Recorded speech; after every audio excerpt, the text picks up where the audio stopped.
Ratan Tata India के नहीं बल्कि पूरी दुनिया के एकमात्र ऐसे इंसान बन चुके हैं जिनके नाम को केवल रेस्पेक्ट से देखा जाता है। लेकिन दोस्तों, रतन टाटा का नाम आज इतनी ऊंचाई छू लेगा, उनको खुद को भी नहीं पता था। क्योंकि वो जन्मे तो एक रईस परिवार में थे, फिर भी उनको अपनी कंपनी में एक नौकर की तरह काम करना पड़ा और अपने जीवन के हालातों में उतार चढ़ाव को देख वो इतने काबिल बने। और मैं आपको इस वीडियो के ज़रिए उनकी पूरी कहानी के बारे में बताना चाहता हूँ। तो चलिए दोस्तों, स्टार्ट करते हैं।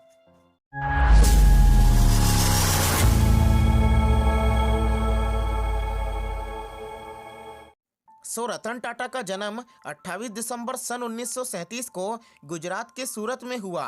रतन टाटा के पिता का नाम नवल टाटा था और उनकी मां का नाम सोनू टाटा था।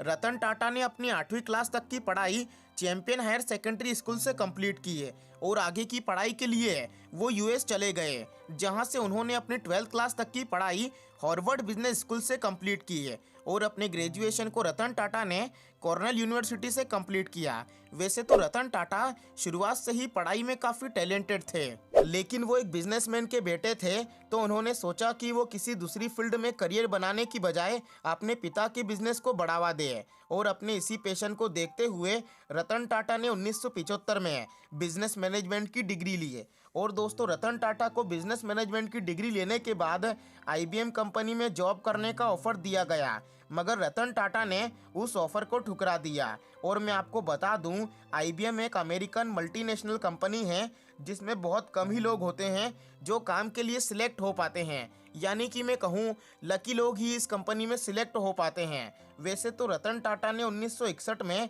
अपनी कंपनी टाटा स्टील में काम करना शुरू कर दिया था, लेकिन खुद की कंपनी होने के बावजूद भी रतन टाटा ने वहां पर एक साधारण इंसान की तरह काम किया और उस कंपनी में भी रतन टाटा को एक वर्कर का दर्जा दिया जाता था। और एक समय ऐसा आया जब 1971 में रतन टाटा को national radio and electronic company Nelco में डायरेक्टर इंचार्ज के लिए चुना गया। फिर आगे 1981 में रतन टाटा को टाटा का अध्यक्ष नियुक्त किया गया। उस समय कंपनी घाटे में चल रही थी और मार्केट में कंपनी की हिस्सेदारी सिर्फ 2% थी और घाटा 40% का था। और रतन टाटा ने अपनी मेहनत से कंपनी को काफ़ी ऊंचाइयों तक पहुंचाया। इसके कुछ समय बाद रतन टाटा को 1991 में टाटा ग्रुप का उत्तराधिकारी बना दिया गया।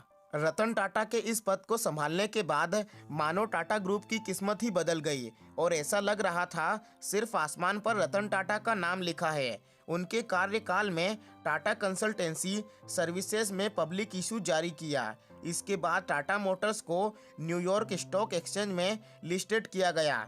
साल 1998 में टाटा ने अपनी पहली भारतीय कार तैयार की है जिसका नाम था टाटा इंडिको। और इसके बाद रतन टाटा ने कार बनाने वाली विदेशी कंपनी जैगवार और लैंड रोवर को भी खरीद लिया और साथ ही टाटा टी के साथ टेटली टी कंपनी और टाटा स्टील के साथ कोरस कंपनी को भी खरीद लिया।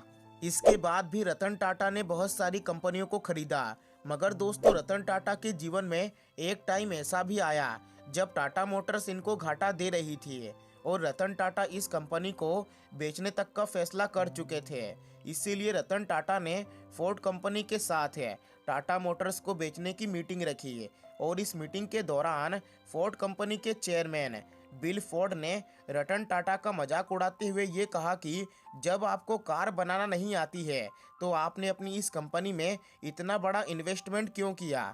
और ये भी कह दिया कि इस कंपनी को खरीद कर मैं तुम पर बहुत बड़ा एहसान कर रहा हूँ। और यही बात रतन टाटा के दिल पर चुभ गई। फिर इसके बाद रतन टाटा ने इस डील को कैंसिल कर दिया और ये फैसला लिया कि वो अब टाटा मोटर्स को मार्केट में सफल बनाकर बताएंगे।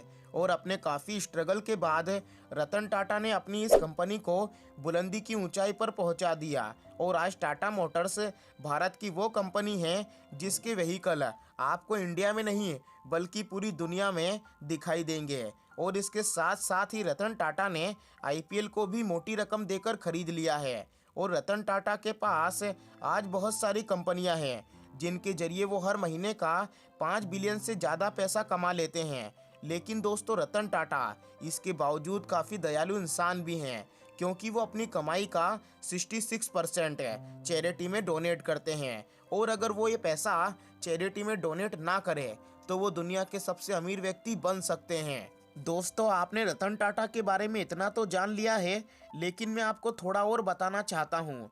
साल 2000 में रतन टाटा को पद्म भूषण अवार्ड से सम्मानित किया गया और साल 2008 में पद्म विभूषण अवार्ड से रतन टाटा को सम्मानित किया गया है। तो दोस्तों, ये तो कहानी थी रेस्पेक्टिव रतन टाटा की। और अगर आपको ये वीडियो अच्छी लगी हो तो इस वीडियो को लाइक कर देना और चैनल को सब्सक्राइब कर देना।